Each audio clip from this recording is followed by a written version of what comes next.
Hello friends, आपका स्वागत है स्टडी विद लोकेश साड़ा यूट्यूब चैनल पर। और मैं लोकेश साड़ा आपके इस संविधान के मौलिक अधिकार पर हम डिस्कस कर रहे थे।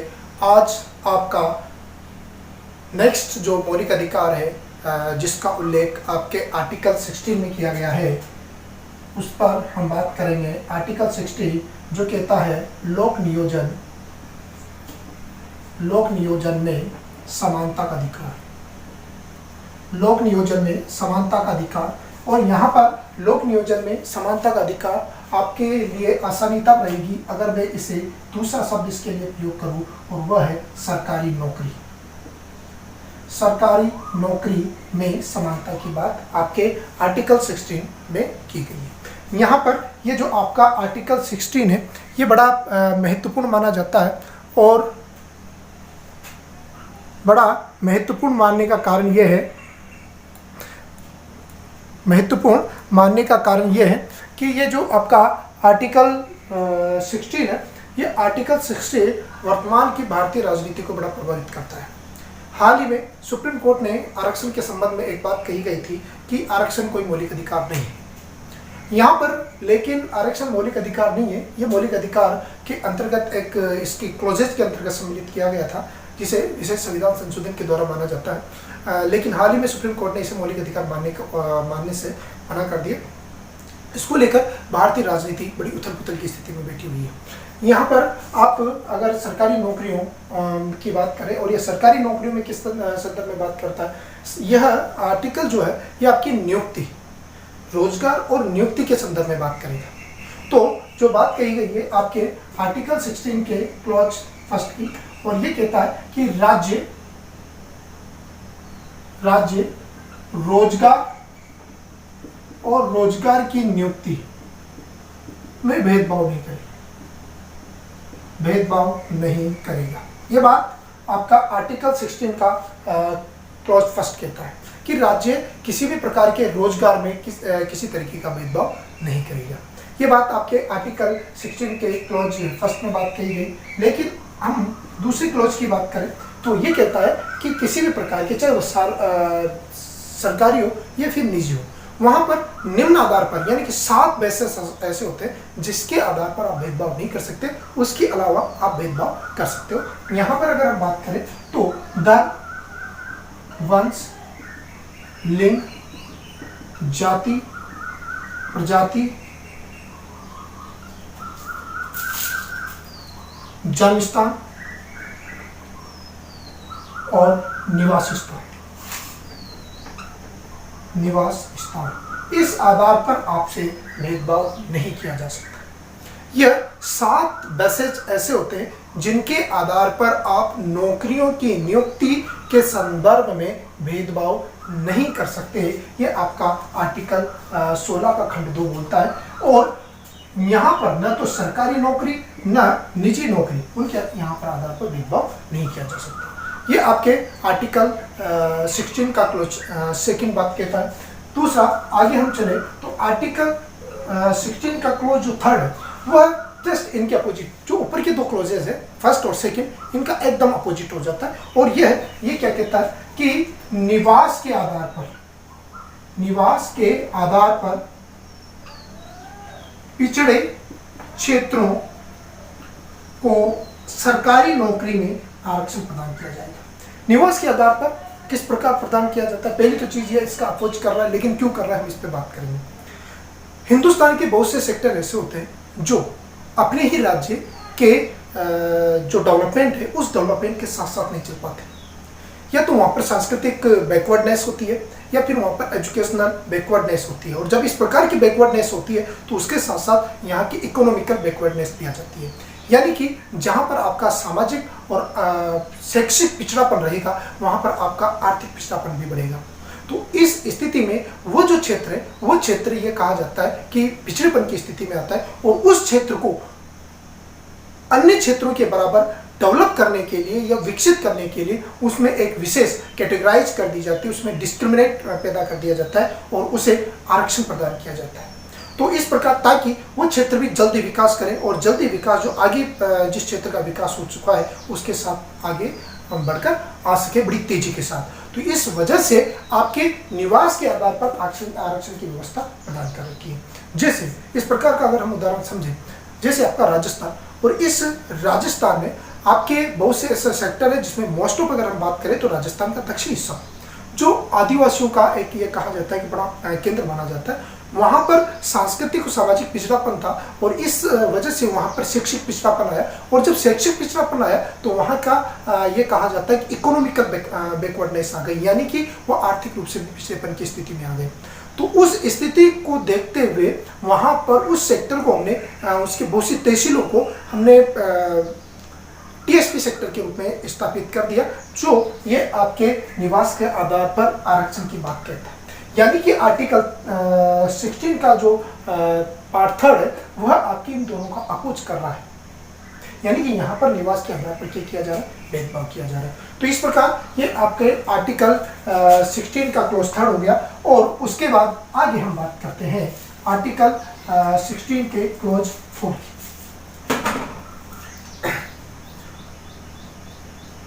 अब ये क्लोज 4 क्या कहता है कि पिछड़ों को आरक्षण की बात करें, पिछड़े वर्ग को सरकारी नौकरी में आरक्षण की बात कहता है। सरकारी नौकरी, यहां पर सरकारी नौकरी में आरक्षण, पिछड़ा वर्ग कौन सा, पहली तो चीज आपके इस पिछड़े वर्ग को सरकारी नौकरी, यानी कि ये जो पिछड़े वर्ग की आरक्षण की व्यवस्था का जो उल्लेख है आपके आर्टिकल 340 में किया गया है। आपके आर्टिकल 341 में आपके अनुसूचित जाति के संदर्भ में बात हो रही है और 342 में आपके अनुसूचित जनजाति के पिछड़ेपन की बात हो रही है। तो यहाँ पर अगर हम बात करें तो आपका ये जो आर्टिकल है या जो ये खंड है ये बड़ा महत्वपूर्ण माना जाता है और इसको लेकर बड़ा इतिहास छिपा हुआ है। इसके पीछे इतिहास क्या छिपा हुआ है इस पर हम थोड़ा डिस्कस करेंगे। आपके पहले संविधान संशोधन के द्वारा फर्स्ट कॉन्स्टिट्यूशनल अमेंडमेंट 1951, इसके द्वारा एससी और एसटी कैटेगरी को ये कहा जाता है कि रिजर्वेशन, सरकारी नौकरियों में रिजर्वेशन प्रदान किया गया। ये सरकारी नौकरी में जो रिजर्वेशन प्रदान किया गया ये केवल और केवल मात्र ये कहा जाता है कि आपके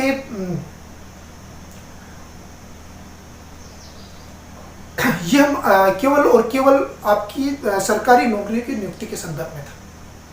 जब इसे प्रदान किया जाता है तो और इसे 1955 में, जून 1955 में यह कहा जाता है कि इसे लागू कर दिया गया। यहाँ पर उस समय यह कहा जाता है कि जब ऐसी स्थितियां हुई, जब अनुसूचित जाति और जनजाति को रिजर्वेशन दिया जा रहा था तो उस समय किसी ने मांग की कि नहीं यार, क्या अनुसूचित जाति और जनजाति के लोग बैकवर्डनेस की स्थिति में, बहुत सी और अन्य जातियां भी है जो बैकवर्डनेस की स्थिति में, कुछ इकोनॉमिकल बैकवर्ड की स्थिति में।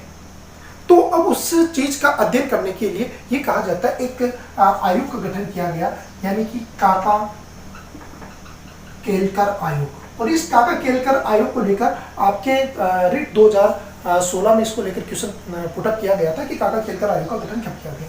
तो काका केलकर आयोग का गठन किया गया 1953 में और इसने 1955 में अपनी रिपोर्ट पेश की। काका केलकर ने कहा कि हमें कुछ जातियां ऐसी है जो सोशली बैकवर्ड है और कुछ जातियां ऐसी है जो इकोनॉमिकल बैकवर्ड है, तो हमें उस आधार पर भी पिछड़े वर्गों को, यानी कि अनुसूचित जाति और जनजाति के अलावा कुछ अन्य वर्ग को भी हमें आरक्षण प्रदान करना चाहिए। लेकिन जब काका केलकर द्वारा इस प्रकार की सिफारिश की गई तो उस समय जो सरकारी थी उन सरकारों ने कहा कि इससे तो आप जातियों के आधार पर रिजर्वेशन प्रदान कर रहे हैं और ये देश की अखंडता के लिए अच्छी बात नहीं है। इस वजह से काका केलकर आयोग की जो सिफारिश है उसे ठंडे बस्ते में डाल दिया गया और केवल अनुसूचित जाति और जनजाति को रिजर्वेशन प्रदान किया गया। बात अच्छी चल रही थी, लेकिन अब एक मामला यहाँ पर आगे आता है। आपके ये कहा जाता है कि एक मैसूर में एक केस फिलअप हुआ और उसे कहा जाता है बालाजी वर्सेज मैसूर राज्य, या फिर अगर हम बात करें बालाजीवाद। बालाजीवाद ये आता है आपके 1963। बालाजीवाद की अगर हम बात करें तो इस बालाजीवाद में क्या कहा गया? इस बालाजीवाद में पूछा गया कि भाई साहब एक चीज बताइए, पिछड़ा किसे कहोगे आप एसटी को, अपने एससी में बहुत सी ऐसी जातियां जो थोड़ा पावरफुल भी जिन, और एसटी में कुछ ऐसी जातियां हो सकती है जिनका पावरफुल है, लेकिन यहाँ पर आप हमें ये बताइए कि बैकवर्ड का मतलब यानी कि पिछड़ेपन की निशानी क्या है। और इसी बालाजीवाद जो 1963 में आया था, इस बालाजीवाद में पिछड़ेपन को लेकर आपके सुप्रीम कोर्ट ने दो बातें कही। पिछड़ेपन को लेकर 1963 में दो बातें कही गई, और वो बातें आती है आपके, एक तो कि जो चीजों को कंप्लीट करता है वो पिछड़ी जातियों के अंतर्गत गिना जाएगा। एक तो उसमें शैक्षिक और एक सामाजिक बैकवर्डनेस, यानी कि वह शैक्षिक और यानी कि शिक्षा के रूप में भी बैकवर्ड हो, और सामाजिक जो उनकी प्रेस्टीज है उसमें भी वो क्या बैकवर्ड हो। यानी कि एक तो ये दो प्रकार का क्या हो, पिछड़ापन हो, और एक उनका समाज यानी कि राजनीति में पर्याप्त प्रतिनिधित्व ना, उनका समाज में या राजनीति में पर्याप्त प्रतिनिधित्व नहीं हो, तो ऐसी जो कम्युनिटी है वह कम्युनिटी आपके क्या कहलाई जाएगी, पिछड़ेपन की, यानी कि वो पिछड़ी जाति के अंदर का ताई, पिछड़ी जाति की ये दो निशानियां आपके सुप्रीम कोर्ट ने 1963 में घोषित कर दी। कौन से वाद में, बालाजीवाद, या फिर अगर आप इसे कहो तो बालाजी वर्सेस मैसूर राज्य। इस वाद में जैसे ये बात होती है तो यहां तक तो ये निश्चित हो गया कि पिछड़ी जाति क्या होगी। लेकिन अब ये जो रिजर्वेशन के जिनको लेकर सुप्रीम कोर्ट में मामले थे, अब वो आगे बढ़ने लगते हैं। यहां पर एक वाद फिर आपके आगे आता है, मैं इसको आगे बढ़ाता हूं।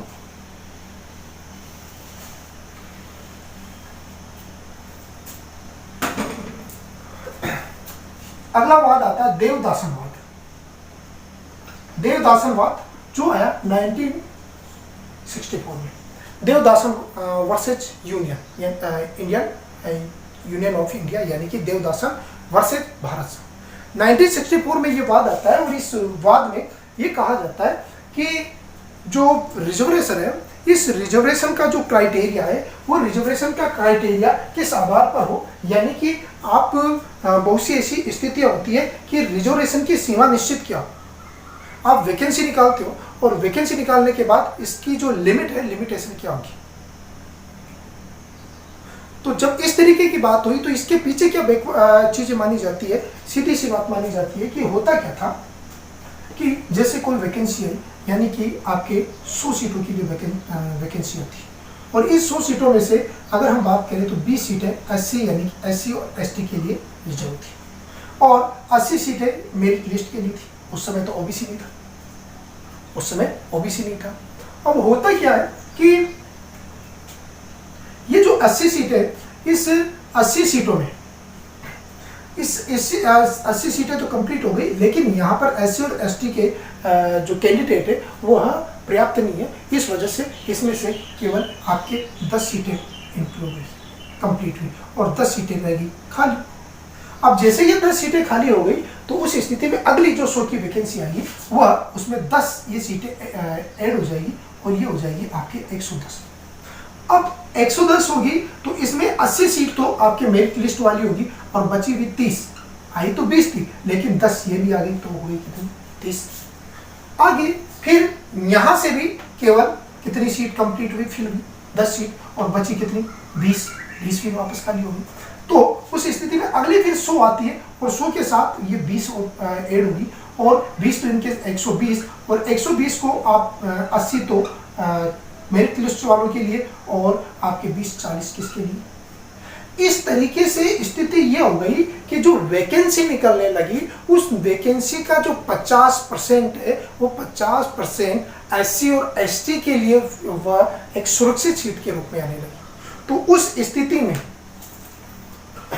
उस स्थिति में ये कहा जाता है कि मामला वापस सुप्रीम कोर्ट गया, और सुप्रीम कोर्ट जो जाता है, इस सुप्रीम कोर्ट जिसे आप इस प्रकार की जो ये प्रक्रिया है, इस प्रक्रिया को आप बैकलॉग भर्ती कहते हो, इसे आप बैकलॉग भर्ती कहते हो या बैकलॉग भर्ती प्रक्रिया कहते हो। तो इस सुप्रीम कोर्ट में ये मामला जो उठता है, ये मामला इस देवदासनवाद में आता है, और इसमें जो बैकलॉग भर्ती थी, इस बैकलॉग भर्ती को क्या कर दिया सुप्रीम कोर्ट ने, रिजेक्ट कर दिया कि इस तरीके से कोई भर्ती नहीं की गई, और इस वजह से ये बैकलॉग भर्ती का प्रावधान समाप्त किया गया। इस वजह से इसे carry forward rule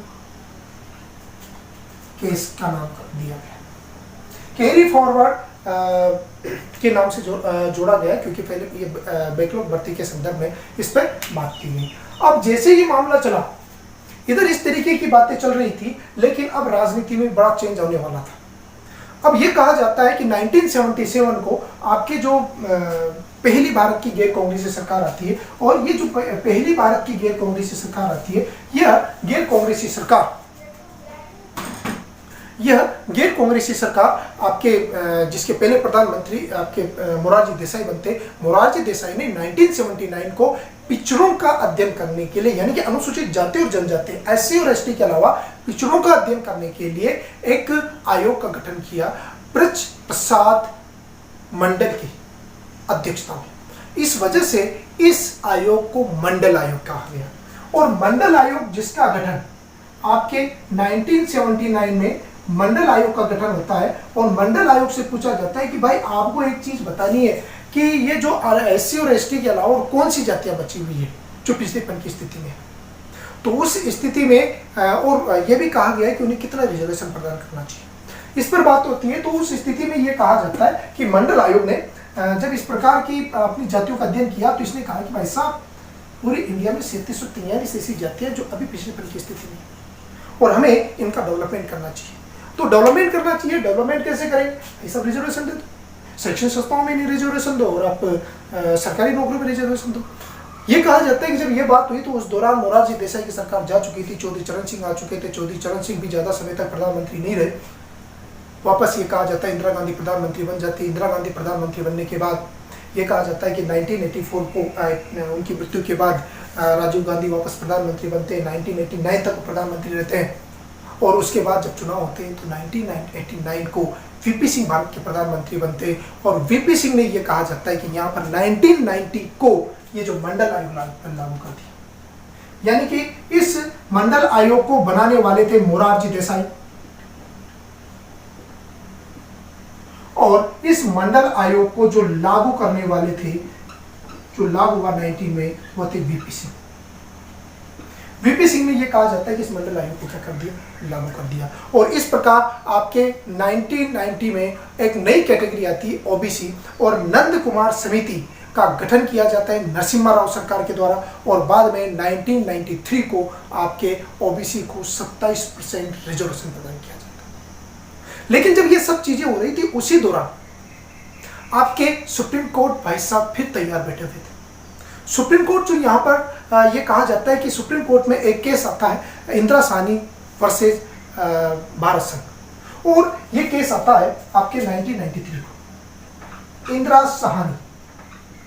Sahni case या इंदिरा साहनी वाद, और इंदिरा साहनी वाद आया आपके 1993 में, और इस इंदिरा साहनी वाद में कुल 12 बातें कही गई थी, जिसको मानने के संदर्भ में ये कहा जाता है कि सरकार को उससे मानने के लिए बाध्य किया गया था।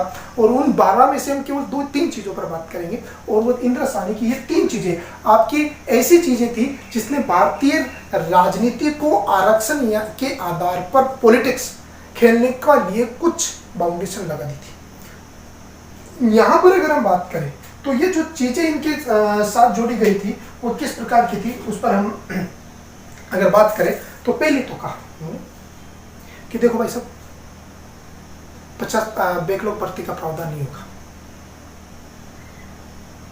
यानी सॉरी बैकलॉग भर्ती का प्रावधान नहीं होगा। दूसरी बात कि 50% से ज़्यादा आप रिजर्वेशन प्रदान नहीं कर सकते। तीसरी चीज़, आप OBC को 27% रिजर्वेशन दे सकते हो। ये 3 बातें ये कहा जाता है कि इंदिरा साहनी केस में सुप्रीम कोर्ट ने कही। जैसे इंदिरा साहनी केस ने इस प्रकार की बात कही तो भारतीय राजनीति के कुछ जो राजनीतिज्ञ थे उनके अंदर भूचाल आ गया, यानी कि अब तो रिजर्वेशन के आधार पर हम किसी प्रकार की पॉलिटिक्स नहीं कर सकते। तो उस स्थिति में ये कहा जाता है कि आपके जो कॉन्स्टिट्यूशनल अमेंडमेंट होते हैं, और ये कॉन्स्टिट्यूशनल अमेंडमेंट आपके इस आर्टिकल 16 के खंड 4 को प्रभावित करेगा। अब जब राजनेताओं को लगने लगा कि इस इंदिरा साहनी केस ने तो हमारा सब सत्यानाश कर दिया, इन्होंने कहा कि पहली तो चीज 50% से ज्यादा रिजर्वेशन नहीं होगा, कोई बात नहीं, दे देंगे, नहीं करेंगे 50% से ज्यादा। दूसरा, इन्होंने जो कहा कि 27% आप OBC को दे दो, चलो अच्छी बात है, मंडल आयोग लागू हो गया। 1993 को आपका पूरी तरीके से कॉन्स्टिट्यूशनली आपका मंडल आयोग लागू हो गया, वैसे 1990 को हो चुका था वीवीपी सिंह द्वारा। और उसके बाद जो ये कहा जाता है वो तीसरी जो बात थी कि आप बैकलॉग भर्ती वाली प्रावधान के द्वारा ये कहा जाता है कि भर्तियां नहीं निकाल सकते। जब इस प्रकार की बात आपके इंदिरासानीवाद में सुप्रीम कोर्ट द्वारा कही गई तो सरकार को लगा उस समय की जो राजनीति को कि अब हमें कुछ कॉन्स्टिट्यूशनल चेंज करने, आपके कॉन्स्टिट्यूशनल चेंज होंगे। और यहाँ पर जो ये कॉन्स्टिट्यूशनल चेंज होंगे वो किस प्रकार के होंगे उस पर आप थोड़ा देखो। इस आर्टिकल 16(4) के दो भाग बनाएंगे, आर्टिकल 16(4)A और आर्टिकल 16(4)B। आर्टिकल 16(4)B यहां पर अगर हम बात करें तो क्या बात होती है, आर्टिकल 16(4)A ये कहा जाता है कि अनुसूचित जाति और जनजाति को प्रमोशन में आरक्षण, प्रमोशन में क्या दिया जाएगा, आरक्षण दिया जाएगा। प्रमोशन में जो ये आरक्षण है, ये प्रमोशन में आरक्षण आपके अनुसूचित जाति और जनजाति को जो दिया गया वो दिया गया आपके 77 संविधान संशोधन 1993 के द्वारा। 77वें संविधान संशोधन 1993 के द्वारा ये कहा गया कि राज्यों को यह अधिकार है या राज्य की विधान मंडल इस बात के लिए स्वतंत्र है कि वह अपने राज्य कर्मचारी जो अनुसूचित जाति और जनजाति से संबंधित रखते हैं, उन्हें लगता है कि उच्च पदों पर उनका पर्याप्त प्रतिनिधित्व नहीं है, तो वह अपने राज्य में राज्य कर्मचारियों को प्रमोशन में रिजर्वेशन अवेलेबल करवा सकता है। यह निर्धारित किया गया आपके 77वें संविधान संशोधन के द्वारा और बाद में आपके 85वें संविधान संशोधन 2001 के द्वारा यह कहा जाता है कि इसका जो प्रमोशन में आरक्षण का जो की व्यवस्था थी वो आरक्षण की जो परसेंटेज था उस आधार पर कर दी। कहा गया कि आरक्षण की जो व्यवस्था है, जिस प्रकार की जितना परसेंट आपके एससी और एसटी को रिजर्वेशन आपने प्रदान कर रखा है, उस उच्च पद पर भी उनका उतना ही परसेंट क्या होना चाहिए, प्रतिनिधित्व होना चाहिए। उनका उसी तरीके से आपको क्या करना पड़ेगा, प्रमोशन करना पड़ेगा। तो इस प्रकार आपकी 85वें संविधान संशोधन में ये व्यवस्था अनुसूचित जाति और जनजाति यानी कि एससी और एसटी के लिए लागू कर देगी। तो इस प्रकार ये आपके आर्टिकल 16 का जो 4A है वो प्रमोशन में आरक्षण का बात करता है। दूसरा यहाँ पर 4B जो 4B क्या कहता है, ये बैकलॉग भर्ती के संदर्भ में बात करता है। जो देवदासन और जो इंदिरासानी केस ने जिस बात का विरोध किया था, वहां इसे एक आपके 81वें संविधान संशोधन 2000 के द्वारा उसे क्या कर दिया गया, पुनः शुरू कर दिया गया। 81वें संविधान संशोधन 2000 के द्वारा यह कहा गया कि राज्यों को लगता है कि वहां पर उन सरकारी नौकरियों में, राज्यों में सरकारी नौकरियों में अनुसूचित जाति और जनजाति का पर्याप्त प्रतिनिधित्व नहीं है, तो वहां पर जो सरकारी होगी वह सरकारें बैकलॉग भर्ती का प्रावधान शुरू कर सकती है केवल राज्यों। तो इस प्रकार आपके आर्टिकल 16 में ये दो प्रावधान जोड़े जाते हैं।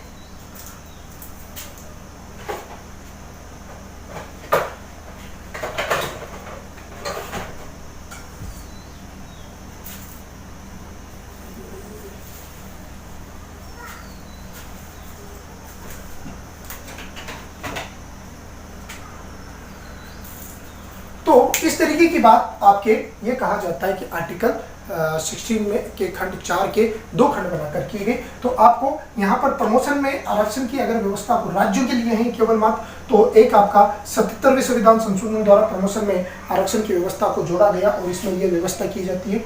और उसके अलावा आपका 85वां संविधान संशोधन होता है 2001 में, उसके द्वारा एससी और एसटी का जो आरक्षण व्यवस्था है, जितना परसेंटेज नौकरियों में आरक्षण की नियुक्ति के संदर्भ में होता है, उसी तरीके से प्रमोशन आपके कहाँ पे किया जाएगा, राज्यों में उसी व्यवस्था के आधार पर उनका प्रमोशन किया जाएगा। ये आपके 85 जो 85वां संविधान संशोधन है उसके द्वारा जोड़ा गया। और इसके अलावा बैकलॉग भर्ती का जो प्रावधान है SC और ST के लिए, वह भी ये कहा जाता है 81वें संविधान संशोधन 2000 के द्वारा किया जाता है। और इसके लिए नई व्यवस्था की जाती है आर्टिकल 16 का खंड 4B। तो इस प्रकार आपके ये व्यवस्था हो चुकी थी। आर्टिकल 16 खंड 4 आपकी व्यवस्था में आ चुका था। और अब आगे जो चीज आपके जुड़ने वाली थी, आर्टिकल 15। आर्टिकल 15 यहां पर आर्टिकल 16 का क्लॉज 5 ये क्या कहता है? ये कहा जाता है कि धार्मिक सभा का सदस्य बनने के लिए धर्म विशेष से संबंध, यानी कि जो डिस्क्रिमिनेट करने का विरोध आपका आर्टिकल 16 का खंड 1 और खंड 2 कौन कर रहा था? आर्टिकल 16 का खंड 5 ये कह रहा है कि अगर कोई संस्था है, अब उस संस्था एक विशेष धार्मिक समूह की है और उसका आपको सदस्य बनना है, तो आपको सदस्य बनने के लिए एक चीज देखनी होगी कि आपको वहां पर उसका, अगर आपको सदस्य बनना है तो यहाँ पर जो बात कही गई वो ये कि आप किसी संस्था के सदस्य हैं और किसी धार्मिक संस्था के सदस्य बनना चाहते हैं, तो आपको उस धार्मिक संस्था का धर्म से संबंध स्थापित होगा, यानी कि आप उसके धर्म के होने चाहिए, तभी आप उसके क्या बनोगे? सदस्य बनेंगे। यानी कि ये जो डिस्क्रिमिनेट है वो धर्म के आधार पे हो रहा है, लेकिन इसे यहाँ पर जोर दिया गया और ये किसका विरोध नहीं करेगा? आर्टिकल 16 के खंड 2 का विरोध नहीं करेगा। 16 और उसी के बाद आपके आर्टिकल 16 का क्लॉज 6 आता है, जो अभी हाल ही में जुड़ता है। यहाँ पर SBC यानी कि जो आर्थिक रूप से कमजोर सवर्ण है, उन सवर्णों को 10% सरकारी नौकरियों में आरक्षण प्रदान करने की बात, 10% आरक्षण प्रोवाइड करने की बात कही गई। और ये कहा जाता है कि यहाँ पर आपको 103वें संविधान संशोधन के द्वारा 103वें संविधान संशोधन 2019 के द्वारा